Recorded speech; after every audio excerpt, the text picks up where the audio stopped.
Hello, everyone. Big welcome to Mindful Mondays, to our regular Monday support group. And we're so happy tonight. We're so delighted that this is a very special event because we're really happy to have Professor Paul Gilbert join us. He's very kindly agreed to share with us. There he is. Look, there's Paul Gilbert. He's very kindly agreed to share with us some insights into compassion-focused therapy and the compassionate mind, including some themes from his book, The Compassionate Mind. As mindfulness teachers, I'm sure you all agree with me, we really value being guided into how we can develop more understanding of compassion and how we can bring it into our teaching practice. And I know that Paul is going to guide us in that way. He's also agreed to kindly guide some practices, maybe meditations, I don't know, but some practices. And then later on in the hour, Paul's also agreed to having some questions put to him. So we'll invite you to do that a little bit later on. Our Monday evenings are normally pretty informal, as you know, and so we're not used to having a very large group. So please bear with us as Rachel and Tone and Maddie do their best as co-hosts to make the whole thing run smoothly. They're going to be opening the chat for a few moments so that you can introduce yourselves in the chat, briefly introduce yourselves if you wish, saying where you're based perhaps.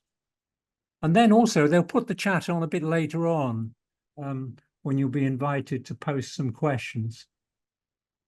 We will, of course, open the chat at any time if Paul asks us to. Please keep your video on if possible, but your audio muted at all times unless you're invited to unmute. Hope that's all okay. So I'm about to hand over to Paul. Professor Paul Gilbert is internationally renowned as Professor of Clinical Psychology at the University of Derby over a period of many years, I believe. Developer of compassion-focused therapy and founder and president of the Compassionate Mind Foundation. He has a particular interest in overcoming mental health conditions and depression. In 2011, Professor Gilbert was awarded the Order of the British Empire, OBE, for his continued contribution in mental health care. So I hope that's sufficient, very brief introduction. More than sufficient, yes. Thank you. And Paul, may I hand over to you now, please? All right. Thanks ever so much, Nick. And thank you for inviting me to talk to your group. It's always wonderful to get to meet groups like this because you're the heart of the community, really. You support each other and pull together with each other. So what I thought I'd do today is I would take you into some stuff on compassion, but also take you to some of the really exciting areas where mindfulness, compassion, and the nature of consciousness are sort of meeting. So I'm going to share my screen with you because I always use my PowerPoints. I can never remember what I'm saying otherwise. Okay, just check. Can you see that? Is that okay? Yeah, okay, Yep. good. Okay, so basically a lot of the things I'm going to be talking to you about you can find in the new book. This is quite a big book, but the key thing about the compassion-focused approach is that we use basic science. So a lot of the stuff that I'm going to be talking to you about, you'll find in a basic psychology textbook. And that's quite important because some of the psychotherapies, and now there are many schools of psychotherapy, don't always follow strictly to the science. Anyway, today we're going to explore the nature of compassion. Then we're going to look at the 4 functions of mind. And then we're going to do some practices. So you're going to have a go at cultivating compassion. I'm sure you're all very compassionate already, so there won't be much to do, but we'll have a go. All right, just a few things to say. There are more slides here than we will use, and I'll send you all the slides. I'll send them to Nick. He could send them around. but they're pretty self-explanatory, so you'll be able to read the ones we didn't do. All of the exercises that we do later on, they're voluntary. We're not going to be doing anything too invasive, but occasionally, people can, when they're trying to be self-compassionate, if they've got things going on in their lives, when they're trying to be compassionate to themselves, it could be make them a bit sad sometimes. Not very often, but sometimes. And it's all confidential, obviously. Now, one of the things, let's start with then, is you probably all know the story of the Buddha, who was was born into a very wealthy princedom, and his father wanted him to be a king and a conqueror and expand the empire. But at his birth, a soothsayer said to his father that the Buddha would actually be world famous and his name would live for the centuries, but he would die in poverty because he would be somebody who addressed suffering in the world. And his father said, no, no, no, no, no, we can't have that. So they he had golden palaces built for Siddhartha, which was his name, and he was kept in these palaces where everything he wanted he could have, wine, women, and song. Um, but towards his late adolescence, he started to think, hang on a minute, is this all that there is? Then is it just a life of pleasure and so on? And I noticed my servants come and go from these places. Is there something outside of these golden walls? And so he managed to persuade one of his assistants, to sneak him out the golden gates. Now, for those of you who like archetypal stories, the servant or the assistant is actually the hero of the story, because the servant could have been killed for doing what he was doing. But anyway, so he snuck Siddhartha out and took Siddhartha down into the village just below the golden palaces. And Siddhartha had no idea there was a village down there. And as he approached the village, he saw somebody who was very old, bent over a stick, looking very wrinkled. And he said, goodness, what's happened here? And the assistant says, this is aging. This person has aged. And this is what happens to all living things. All living things decay and age. And Siddhartha said, what? Even me? Even you. And the story is Siddhartha was overcome with sadness and grief. They're walking along a little bit more, and then he saw somebody who's clearly very sick and in a lot of pain. And Siddhartha said, what's happened to him? And the assistant said, that's sickness, that's disease. And this can happen to any living thing. All living things can become diseased and become sick. And Siddhartha said, what, even me? And the assistant said, yes, I'm afraid even you. And the story is that he was overcome by that. And the third thing he saw was somebody who was dead, dead lady. And he said, what's happened here? Why is she not moving? This is death, Siddhartha. All living things decay and eventually die. And Siddhartha says, what? Even me?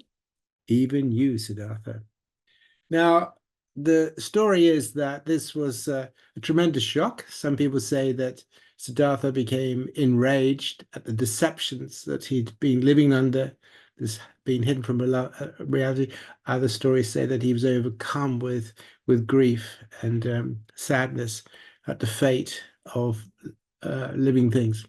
Anyhow, coming down the road was somebody dressed very strangely, and he asked his attendant, so who's this person? And he said, this is a sadhu, this is a holy man. And they are trying to find the answer to the suffering of life, because all life is about suffering. And Siddhartha said, okay, that's it, then so must I. And he never went back to the golden palaces. He was married and he had children, but he never went back to the golden palaces. And he dedicated his life to the pursuit of understanding the causes and the relief from suffering. And it's the beginning of the Four Noble Truths, which I'm sure you already all know. Anyhow, so he wandered around for quite a long time, a number of years, joined various sects. He became an ascetic, which means he didn't eat very much. He was very thin. Did meditations, may have taken psychedelics, we don't know. But after so many years, he was beginning to realize that actually, I'm not so sure about this. I'm not really getting anywhere. So the day came when he was actually quite weak from not eating. And he decided he would go into a meditative state and just study his mind and observe his mind until he either died or something happened. And he'd heard about, enlightened experiences, but he'd never really had many before. At least nobody's sure. He might have done, we're not sure. But anyway, the point is, in the semi-state state, he did his meditations, he had various visions and so on and so on. But he had what we call a non-duality experience, a sudden shift in conscious awareness where time and space disappear, the sense of self disappears, and you have an experience of being one with everything and everything is one with you. There is no separation of anything with anything. And this is a radically changed experience of consciousness. Now, this is very, very important because the whole issue really at the moment and in physics is, what is consciousness? What is it? So if we look at the evolutionary story of consciousness and the mind, about how the mind is, we have a brain which has been evolving over many millions of years. We've got brains which are somewhat similar to primate brains and so on and so on. And as a result of that, these brains give rise to biological minds and degrees of consciousness. So we know animals are conscious. We know that animals can see colors and hear sounds and so on, and they can move and they can respond to pain. So they have some kind of consciousness, of course. And then we're not quite sure how this happened or when this happened or the degree to which it happened. Consciousness gave rise to self-consciousness and self-awareness. So consciousness becomes conscious of itself. So you are now conscious of being conscious. And of course, that is the basis of mindfulness. If you didn't have that, if you weren't conscious of being conscious, so if you weren't able to be aware of yourself and aware that you have a mind and aware that you have thoughts and aware that you have feelings, you wouldn't be able to do mindfulness.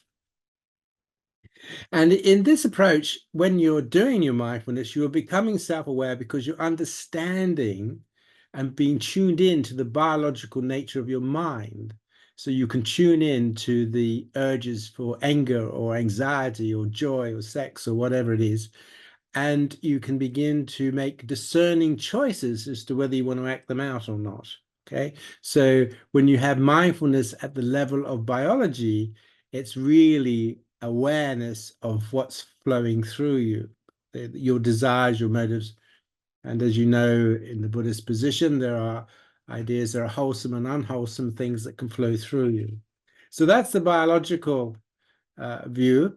But in the non-duality, in the Buddhist view, the ground of all being, the ground of everything is consciousness itself. Consciousness is actually not a creation of the human brain. Consciousness textures the human brain. So when you're having your experiences of eating pizzas or drinking wine or whatever it is, and that their consciousness is actually already out there. And that's beyond time and beyond space. And it is empty of form. So the Dalai Lama says it is formless, but gives rise to form. That which is formless, but gives rise to form. And a lot of physicists are now saying that this is basically what energy is. The energy gives rise to the material universe because of fluctuations in the energy fields. Now, I can't tell you more than that because I don't know more than that because it's too complicated for me. But the key point is then that the laws of the universe and all physical forms, from the subatomic all the way through to bodies, because these fluctuations in energy, they give rise to subatomic particles, they give rise to atoms, atoms give rise to molecules, they form patterns, and then they give rise to planets, and then they form more, and then atoms and molecules give rise to bodies and DNA and all that.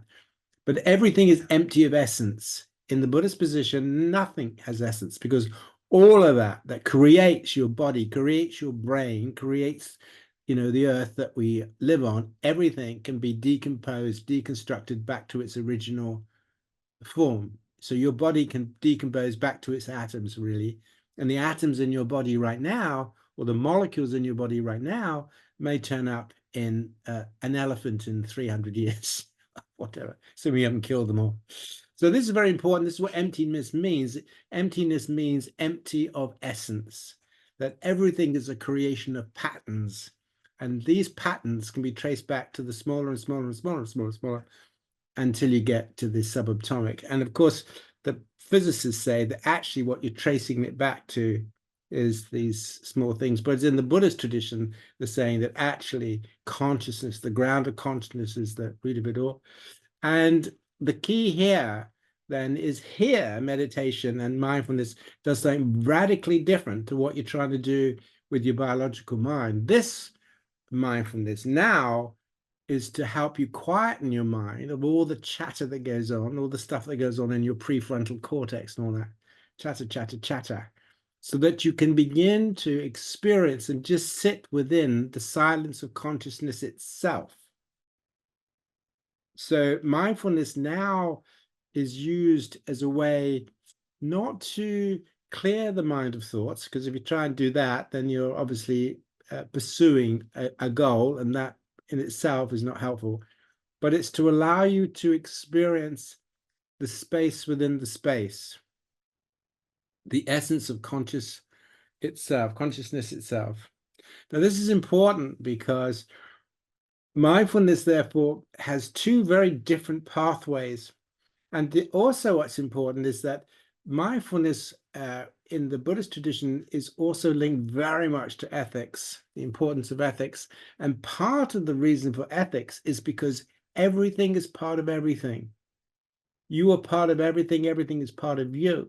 So, you know, because of this intense interconnectedness, what that means is that if you cause harm, then really you're causing harm to yourself as well in the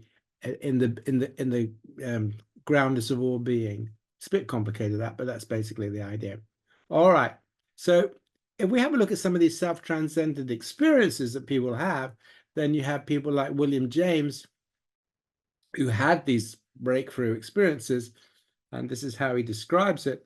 He describes, just move my thing over here. He describes it as, I found myself one with grass, the trees, birds, insects, everything in nature. I exalted in the mere fact of existence, of being part of it all. I knew so well the satisfaction of losing self in perception of supreme power and love. I lost the boundary to my physical body. I had my skin, of course, but I felt I was standing at the center of the cosmos. That was Alan Watts's thing. And then this is from a neurologist who had a stroke on the left side, left-handed stroke, and she just saw energy fields. She couldn't speak, couldn't understand language, just saw energy fields, and says, you know, I could no longer clearly discern the physical boundaries of where I began and where I ended. I sensed the composition of my being as that of a fluid rather than a solid.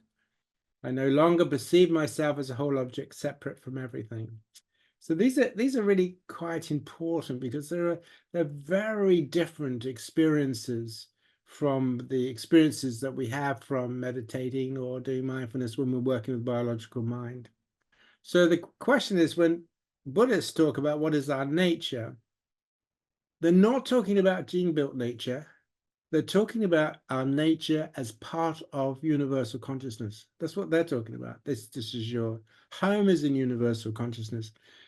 Then that's very, very important, because if you get these two things confused, then people start talking about our basic nature is compassionate. Well, it depends what you mean. If you're talking about gene-built bodies, then the answer is no, it's not. Because we can be very compassionate to those we love and care about, and we can be absolutely vicious to those we don't. Gaza is an example where it's very clear that our basic nature is not always compassionate. What is love? Well, again, it depends what you mean. If you're talking about love in the sense of Western civilization, I love you and you love me and we love each other, we have to learn each other, all of that is a bit of nonsense, really. A lot of the middle classes have taken this up. We have to love each other and all that. But that's not what they mean when they're talking about transcendent love. Transcendent love is quite different. Now, I've talked to a number of people, and I was part of a documentary on non-duality, and they would say that there is an overwhelming, it's impossible to describe sense of bliss, which you can only describe as love, but it isn't love. Not in the way that you would understand love, or I would understand love, of being loved, or wanting to be loved, or feeling good when we're loved, or knowing that somebody loves us. It's not quite like that. It's a much deeper, more profound thing. So again, Well, I have to be very careful because we see all of these videos now. Come on, learn to love each other. But really, it's not like that. Love in the non-duality has a different texture. So be careful, because otherwise you end up trying to love everybody and you don't deal with your dark side. But actually, I hate some people, so I have to be able to deal with that really. So what is compassion? Well, compassion is really about the nature of suffering. Now, the point is that the Buddha was kind of interested in happiness, but he wasn't that interested in happiness. He was interested in enlightenment. He was interested in the release of illusion. The illusion of a separate self was a big issue for the Buddha. He wasn't that interested in happiness, particularly. He said happiness is what arises when you see the reality that all of this is an illusion. And in fact, there's a lot of physicists now saying the same thing. Time and space is an illusion. And if you want to listen to some people who are really fascinating on this, listen to some of the talks by Donald Hoffman. Donald Hoffman, if you get his TED talk from 2015, it's probably a good introduction. Okay. But biological life is about suffering. Okay. Biological life is about, that's where he started. Disease, decay, death, impermanence, nothing you want is permanent. Everything is simply patterns of patterns of patterns. Nothing has essence, nothing has permanence.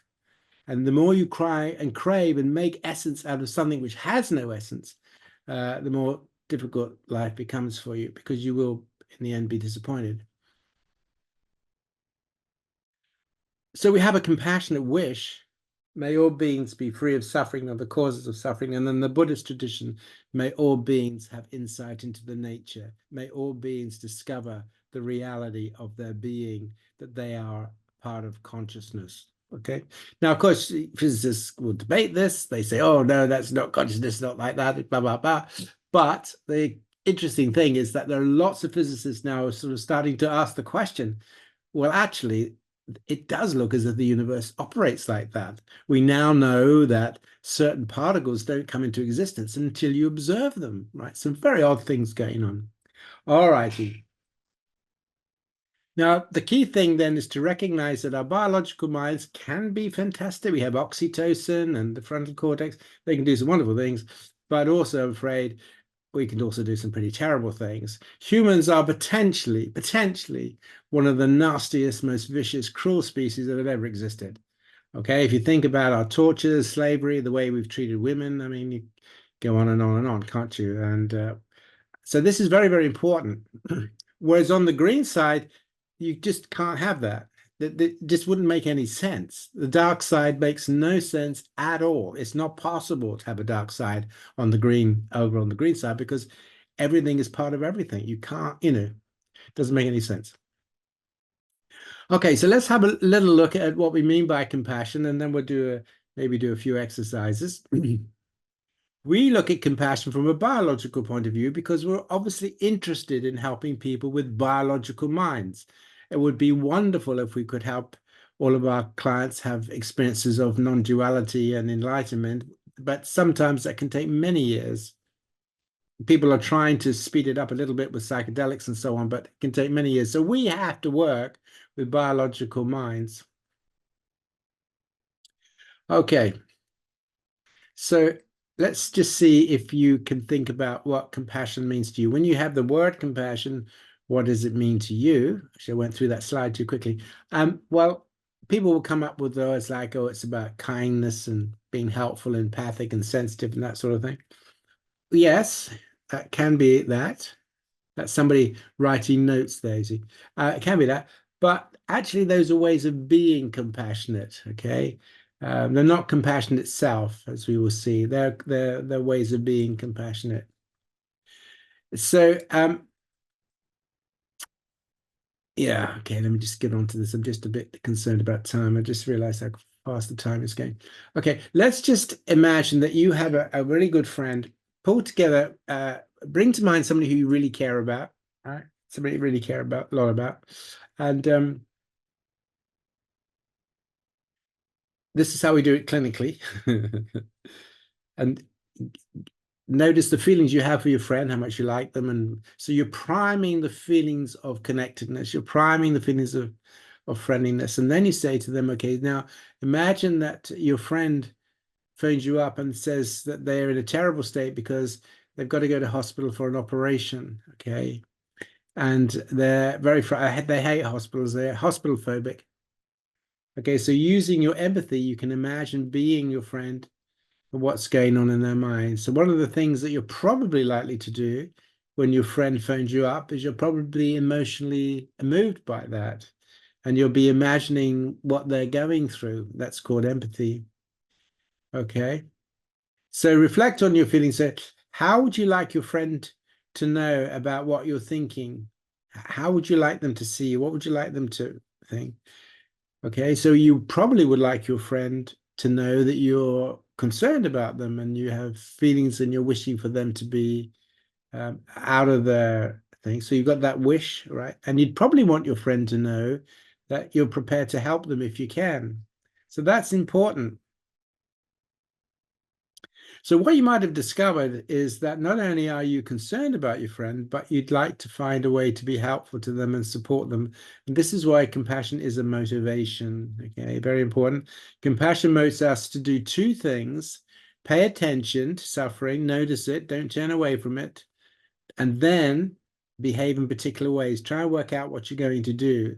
So we can be motivated by many things, think and do many things that have major impacts on our bodies and brains, what what we're motivated to do and the way we think. And compassion has a very powerful impact on our body and our brain. So this is what might happen. Your friend phones you up and you say, I can understand that you're really upset because going to hospital can be frightening. So you have this capacity for empathic connecting to the suffering, okay? That's the first thing. We call that sensitivity to suffering or sensitivity to stress. That has to happen. If you don't have that, compassion can't get off the ground. So that has to be the first stage of it. But then you do the second stage, which is, okay, so what can we do? Now, this is important because what we find is that people only get stuck at the first stage. They get very concerned and upset, but they don't know what to do, or they're not able to do things. That actually increases their distress. It doesn't reduce it.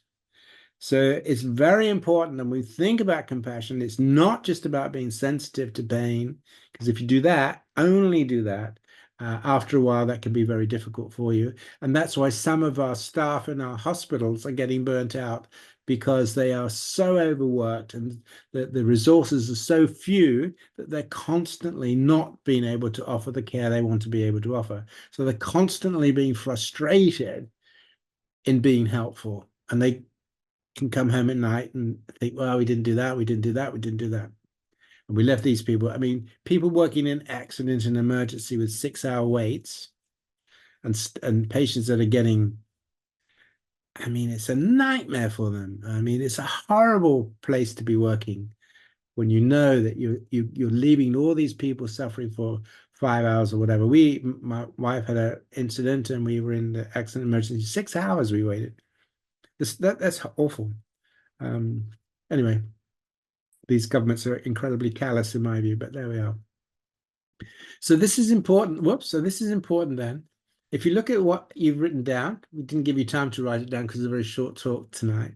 But had you written it down, you would have written down things like you'd be sensitive to your friend and then you try to work out ways to be helpful. And that's important because what it means is that we are being compassionate. We are sensitive to distress. That's the first thing. We don't turn away from it. We don't dissociate from it. We don't justify it. Now, that's important because when you get into vengeance, okay, the psychology of vengeance, you do justify it.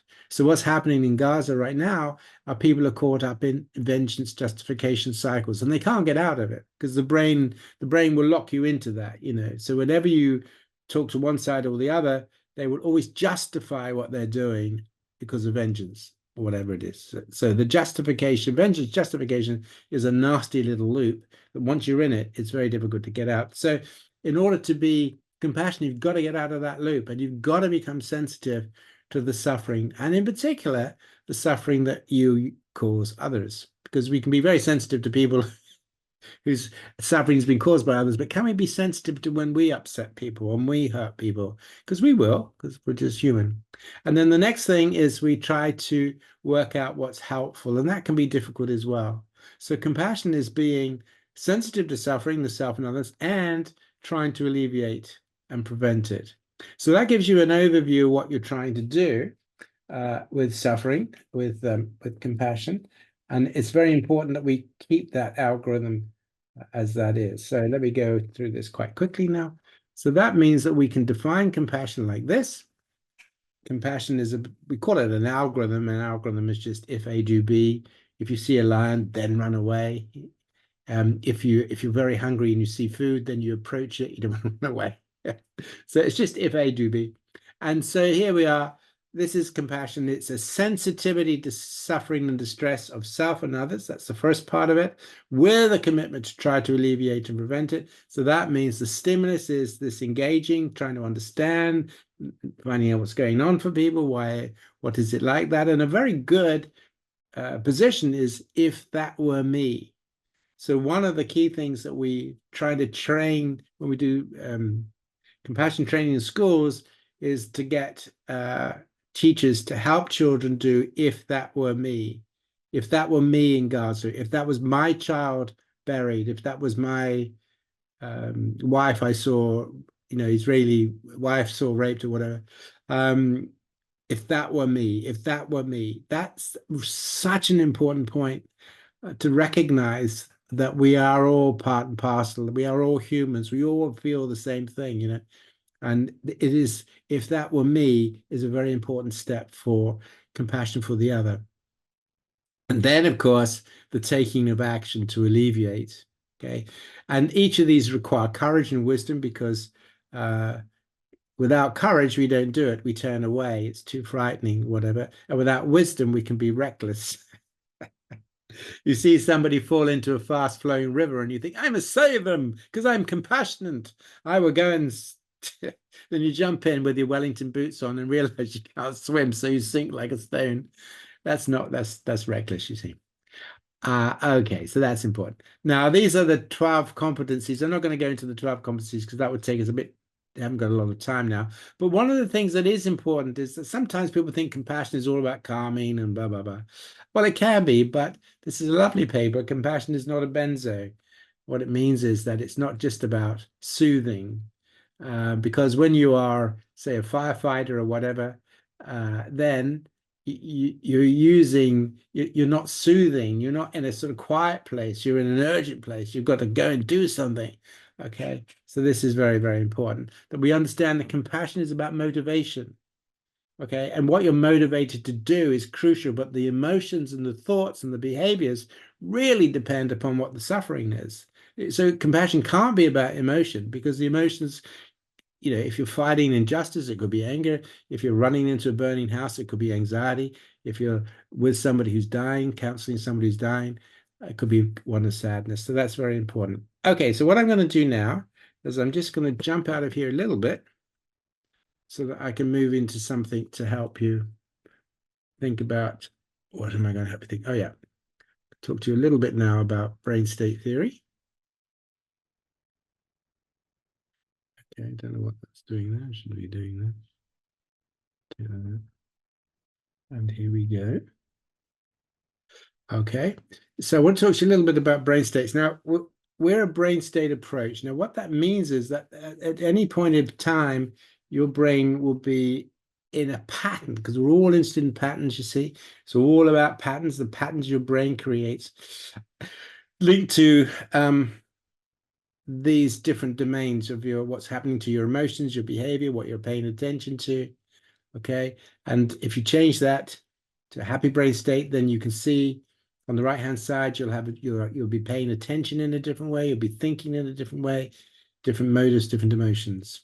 Okay, compassionate brain state. So get in mind that when you're talking about working with compassion or doing mindfulness or all of these things, you're talking about brain state. So sometimes we say with mindfulness, pay attention to your thoughts like leaves floating by. Thoughts are just thoughts. Well, in CFT, no, they're not, because you can't have a thought. How can you just have a thought? You can't just have a thought. It's like having a heart. Well, you need a body for a heart. So if you're having thoughts, you're also having emotions, you're also having body experiences. So if you're having a thought that this person's really annoyed you, it's not the thought that's the problem, it's the urgency and the emotion that's pushing that thought, right? So when you're doing mindfulness in CFT and in the tradition I follow, you're understanding that when I'm mindful, I have to be mindful to what I'm paying attention to. I have to be mindful to what I'm thinking. I have to be mindful to what's happening in my body. I have to be mindful to what I'm urged to do, what I want to do, because it could be harmful or it could be helpful.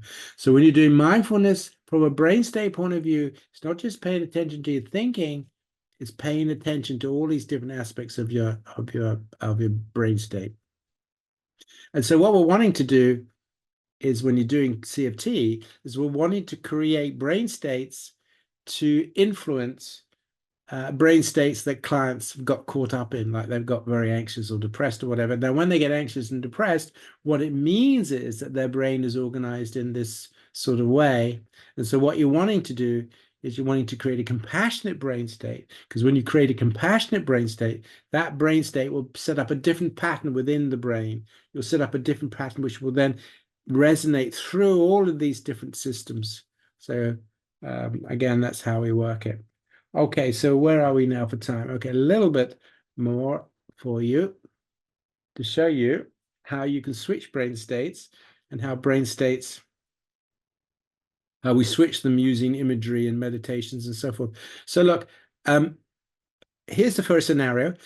Imagine that you're laying in your bed, or you're just ruminating or going over something in your mind, that you've got a little worry and you're focusing on the worry. Okay, so just imagine that. Now, again, if we had a lot more time, we would actually do this with you as a practice. But basically what people discover is that when their mind is on a worry, that will affect all kinds of things, but it'll affect their brain state. It'll affect what they're paying attention to, what's happening in their body, what their thoughts are, right? So their brain state will be affected by the worry. Supposing, on the other hand, you're not worried, you're annoyed. You're laying in bed thinking of somebody who's really annoyed you, thinking that you're going to go and be assertive and tell them off, right? What you notice when you become aware of this is, look, now you got a very different pattern in your body, right? You're paying attention in a different way. Your body feels different. You've got different muscles going, okay? You're wanting to do different things. Okay, but supposing you're laying in bed and you're thinking about going on a holiday, this holiday you wanted to go for years and years, and tomorrow you're gonna go. Why? Your body now is in a very different position. Your brain is what's firing off in your brain is different. What you're paying attention to, that's very, very different. And one for a little bit of fun. Supposing you see something a bit naughty, a bit erotic on the television, okay, and then you start fantasizing that, you will stimulate your own arousal. Now that is extraordinary, because what you're doing is you are changing the blood flow in your body by what you think and what you imagine. It's quite amazing. Now, people do it all the time, but they don't think about what they're actually doing. When you're having that sort of fantasy, you're changing blood flow. You're sending hormones around in your brain, all from what you are imagining. It's quite extraordinary, the power of the mind. So we can switch you by getting you to focus on a worry or something you're angry about, or your holiday, or something erotic. We can actually get you switching your brain states, because these are different brain states, and we can help you to switch them by what you focus on. Okay, so let's have a look at compassion then. How does compassion work? Well, let's take our first scenario. Oops, it's not. That's the old one. Let's take our first scenario. Supposing you were worried and upset about something, and you talked to a friend and they were really helpful. And so you're just reflecting on how helpful they were. So some people call this a gratitude thing. What you'll notice when you do that is that you will stimulate systems in your brain and in your body that will give you certain feelings, right? And on the other side, if a friend of yours was worried or upset and you were able to help them, and it was successful, and they came through their life difficulty, and they said to you, thank you so much, the other day when you helped me, that was great, really. Again, you're going to have a very different physiological system. So the point about it is helping us understand very quickly the notion of brain states, the organization of the mind, the brain, and how different motives and different imagery creates different brain states. And therefore, you're wanting to create a brain state which is linked to compassion. So what I want to do now is very quickly, and it is going to be very quick, I'm afraid, to give you some ideas of how we can do that. Yeah, that's just another one. So I'm sorry to rush through this. I did say I'd be rushing through this. You wouldn't see all the slides. Okay. Okay, so let's go here. Now we know that there are 4 functions of mind: motives, emotions, reasoning, and behavior. Again, maybe another day, if I've got more time, I'll help you with this. So the first thing then in cultivating compassion is using the body to support the mind, because we know that compassion has a particular physiology to it. And that physiology can be affected by how you breathe. Okay, where are we for time? Okay, a couple of quick um,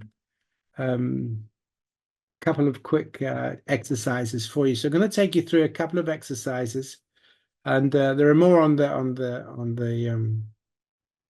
internet. So I'm going to give you a sequence of exercises, okay, which is a little snapshot of compassion training. So for the breathing, then what we do is we sit upright in the chair with your shoulders back, and when your shoulders are back, that opens your chest.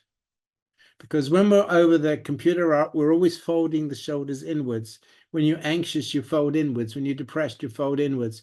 So it's really quite important. This is called Drew, D-R-U, Drew yoga. So you lift the shoulders up and back. And then you'll find there's a curve in your back, points inwards. Curve points inwards. And that lifts your diaphragm. So that's the posture you want for the breathing, because you can't do the vagal breathing if you're all crunched up, right? Open chest, curve in the back, open, lifted the diaphragm. And now we're going to breathe at about 4 breaths per minute. That's 5 breaths in, 5 seconds in, hold for 2, 5 seconds out, hold for 2. Now, there are many forms of vagal, V-A-G-A-L, vagal breathing on the internet. The different practices, some have 4 and 7 or 4 and 6, 4 seconds in, 6 seconds out. Some have an extended out breath because that supports the vagus nerve, which is part of compassion. But we're going to do 5 and 5 because that's the most basic being in is breath, really. But if you've got other breathings, then you can use them. So here we go. We'll just do this for a little bit together. So I'm going to count you in then. I should probably go beyond 1:45 if that's okay, because I want to get you through these, and we'll take the questions a little later. So let's do this then. So breathing in, 2, 3, out, 2, 3. Breathing in through the nose, by the way, and out through the nose. In, 2, 3, 4. Out, 2, 3, 4. In, 2, 3, 4, 5. Just resting at the top now. And then we come on down. Out, 2, 3, 4, 5. Now, this breathing pattern you can practice for minutes at a time, long periods of time, really. It's called a soothing rhythm breathing. I'm going to ask you to do that for a little bit, and then you'll notice how your body feels when you have a sensation of your body slowing down with the breath. Just feel your body slowing down, maybe feeling a little heavier in the chair, feeling the chair holding you. That sensation of things just slowing for you, slowing for you.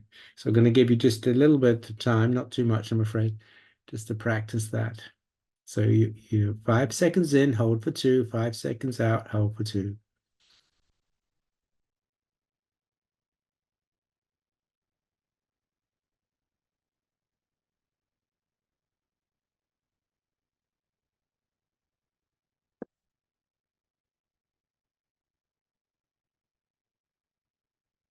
And now on the out breath, you can use your voice, and as a gentle and as soothing voice as you could manage. On the out breath, say in your mind, mind slowing down. Then on the next out breath, body slowing down. And use your voice to create that sense of slowing and settling. Okay, so you've got your posture now, you've got your breathing rate now, you've got your through the nose, you've got your diaphragmatic breathing. Now we have the voice. And when you're breathing in, by the way, you really want the diaphragm to do the work. So it's all done from the diaphragm, not from up here. And you can imagine the breath going to the base of your spine. Okay, so that's something else to remember. But anyway, get used to using the voice in your head, because we use voice tone a lot in compassion, practicing voice tone. So mind slowing down. It's like almost like a self-hypnosis, isn't it? Really? Okay, so you can practice that. Because I practice that a lot. Mind slowing down. And so now the next one is we're going to stimulate compassion. So we're going to use a couple of things here. The facial muscles. Your facial muscles create emotions, are connected up into parts of your brain. So if we have a neutral face, and then if we change to a friendly face with a friendly smile, just notice what that's like. So go from a neutral face to a friendly face, then back to a neutral face, and then to a friendly face. Just getting the feeling of what's that like when you actually create on purpose a friendly smile. Okay. Now, of course, some people say, oh, this is all artificial. Well, it is, but the point is you're using your muscles or your face to stimulate parts of your brain. All right, so we got our breathing, keeping to the breathing, keeping to the posture, having that voice tone, right? Facial, friendly face. Now imagine that you bring your friend, imagine your friend again, right? Imagine your friend. And imagine wanting your friend to be well. Okay, made to come through the operation and they're going to be just great. And you can imagine them being so much better because they've had the operation and you've been able to help them. And that sense of joyfulness. Okay, so when you're seeing your friend, imagine they're better now and they're feeling good and you were able to help them. So create that sense of energy, of the joy of helping. Okay.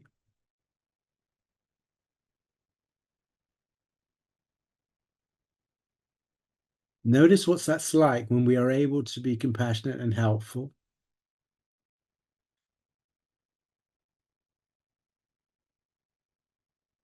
And holding that feeling, okay, practicing creating a feeling of joyfulness and helping. It's quite an important meditation.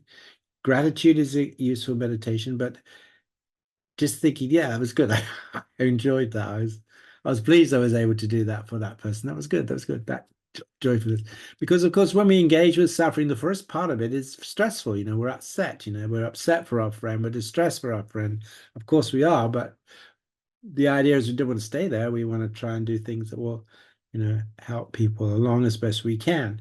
And that doesn't mean to say that we, always needing to be smiley and happy. Sometimes we have to cope with tragedy. Maybe the friend died. That wouldn't be so good, would it? But nevertheless, you would feel important that you had tried to be there for them, even though the ending wasn't so good.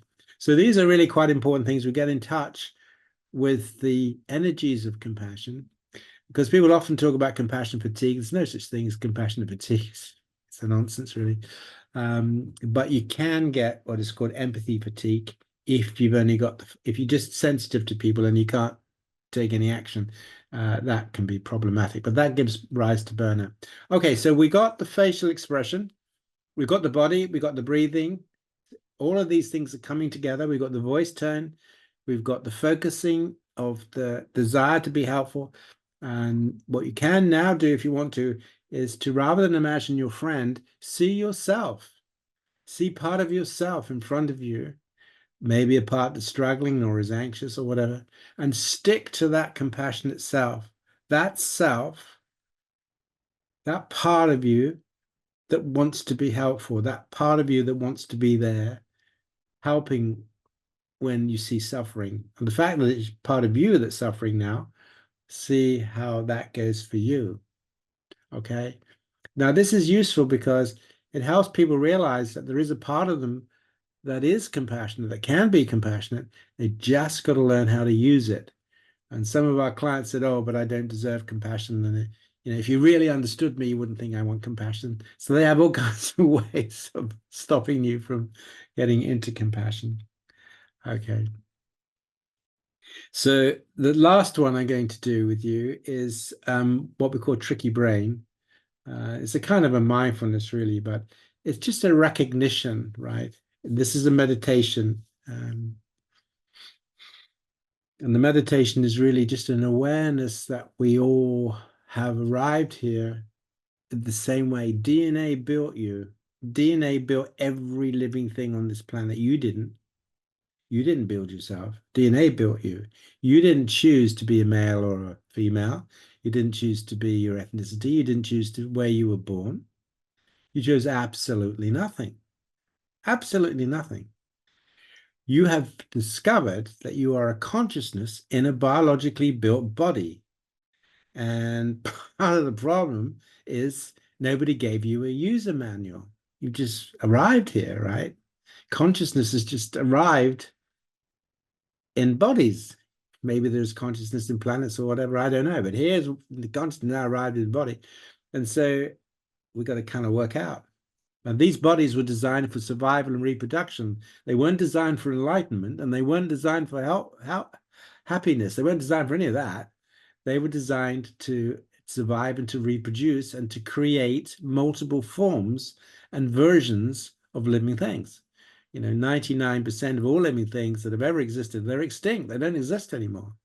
So DNA simply creates these multiple patterns which then texture your consciousness. The problem with it is that journey into creating these patterns that into consciousness has been a very tough one. So one of the ways in which you can be thinking about compassion is that we are the servants of consciousness. We are the servants because we are one of the few species, probably isn't another reason, that can actually be aware, become aware of the nature of suffering and can motivate ourselves to do something about it. So consciousness needs us, okay? Because we are the servants of consciousness. Because without that, then the DNA, the biological, is at risk of being demonic, doing terrible things, So it's a kind of a spiritual story in a way, but it's also a recognition then that why do we want to bring compassion into the world? We want to bring compassion into the world because, as the Buddha said, life is full of suffering. There's disease, there's death, there's decay, and there's no essence. Everything is impermanent. And when people grasp after permanency and this is my land and my country and my tribe and this is me, when they do that, as if there is an essence to any of it, then we get into some terrible stuff, right? But when no, this is a consciousness. So in a way, consciousness is experiencing Paul Gilbert. I'm not Paul Gilbert experiencing consciousness. Okay, now that's again a meditation for those of you who are interested in that. And there's a wonderful poem by Thich Nhat Hanh called Call Me By My Real Name. And it's the same basic story, really. It's the same thing. So if you get a chance to look at Thich Nhat Hanh's poem, Call Me By My Real Name, it's on the internet, you usually get it. It's the same basic idea. And that is compassionate wisdom. Compassionate wisdom is this recognition that we all found ourselves here. We find ourselves being textured, our consciousness is being textured by our biological brains. And if you take psychedelics, that'll change. If you get drunk, that will change. So many things can change the biology, but we can develop what you are developing, mind awareness, so that we begin to become aware of all of the chaos that can go off in these brains, and we can start to choose how we want to think, what we want to do, what we want to bring into the world. And so there we are. That's the end of my talk with you for tonight. So I've tried to take you through a little look at the biological approach to compassion, training the brain and all that. But then there's the other side of it, which is the Buddhist side of it, which is the training the brain, training mindfulness in order to allow you to settle the mind, settle the default mode, so that you can begin to have experiences of non-duality. And then when you have those experiences, all the other stuff is, it's not irrelevant, but it has a very different meaning. Okay, I'm going to hand back to Nick now, and sorry I've gone over a little bit, but there we are. Oh, no, no worries at all. I just wish we had more time. I think we'll have to invite you back again. Would you come back sometime? Yes, of course, come back whenever you want. Yeah. Because you know, I love the way you made the most use of the time. You shared such a lot with us, and I know I can speak for everybody here. But when we say we appreciate the passion, the great passion you have for this, and the way you embody all of this, where you embody compassion and kindness, and you're able to explain the difference. It's really wonderful and Thank you so very much, helpful. Nick. I don't know whether we've got a moment or two for perhaps a quick question. Sure. So inviting people to put into the chat. I was fascinated. You mentioned a new book. Now, I love the Compassionate Mind, the book I'm holding up here. Oh, right. Okay, Um, great. and I think people can learn such a lot from that. There is, you know, if people really want to learn more about what you're talking about here, it's really explained very well in this book. But what about the new book then? What's the new book called? Yes, we have a couple of books. There's another book called Mindful Compassion that I wrote with a Buddhist scholar by Choden, Choden. Yes. Choden. And the new book is really a big psychotherapy book. But you'll see it because I'll send you the slides, so you'll see the book there. It came out last year, and but that's the psychotherapy book. And we're working on another book, which is to bring some of these together. And I published some papers on this stuff, so I'll send the papers to Nick, and he can circulate them around, because helping people see this distinction, it's important, because lots of people have jumped onto the compassion bandwagon and they just blur the distinction. But there's a huge distinction between compassion that comes out of non-duality, when you have this deep awareness of interconnectedness, and that this biological form, it's just a pattern, really. It comes into existence and it disappears again. Anyway, I'll shut up now. No, that's wonderful, Paul, and so kind of you. Now I'm not sure, Rachel, Maddie, Tone, have you picked out any question that perhaps we could put to Paul quickly, if he's all right for a moment or two? Yep, sure. I've got one of my Rachel. own, actually, very cheekily, if that's Ooh. okay. I know it's shocking, isn't it? But I Go hope other people will be interested in it as well. Paul, you mentioned about working with children and the little exercise. If that were me, how would I feel? Are there any other places where we could go to get ideas for children? I work a lot with children, you see. Oh yes, no, there's quite a lot going on with Compassion for Children. Yes, I mean, if you drop me a line, I can send you stuff. We've done a big study in schools, and there's somebody called Mary Welford does all the CFT with children. So look for Mary Welford, WELFORD. So yes, there's quite a lot of. See, I'm not a child therapist myself, but there are definitely child therapists who work with CFT. Yeah. That's great. Thank you. Thank you very much.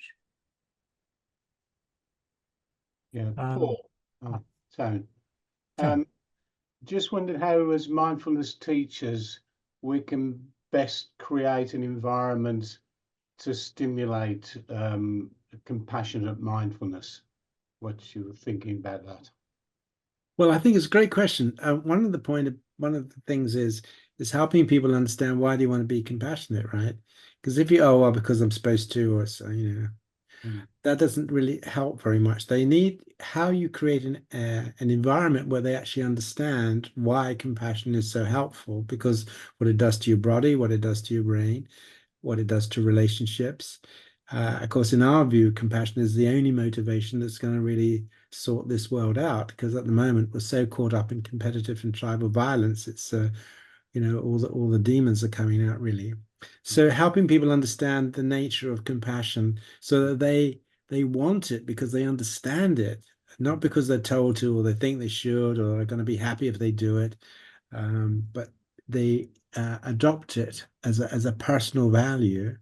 So how do you do that? Well, again, one of the things is a little bit of discussion about compassion and what it is, and that it's lots of different things. You know, sometimes you're going to enter into a burning house and you have to be able to regulate your anxiety, don't you? If you're fighting injustice, you have to regulate your anger. So compassion then really requires us to be mindful, because if we can't be mindful, if we lose control to our anger or to our anxiety, because you know, the Buddha, the Dalai Lama told a lovely story about mindfulness. When I was very young, went to one of his big dues, and must have been in my early 20s, whenever it was, I don't remember. But and he told the story about mindfulness and intentionality, and how intentionality is so crucial.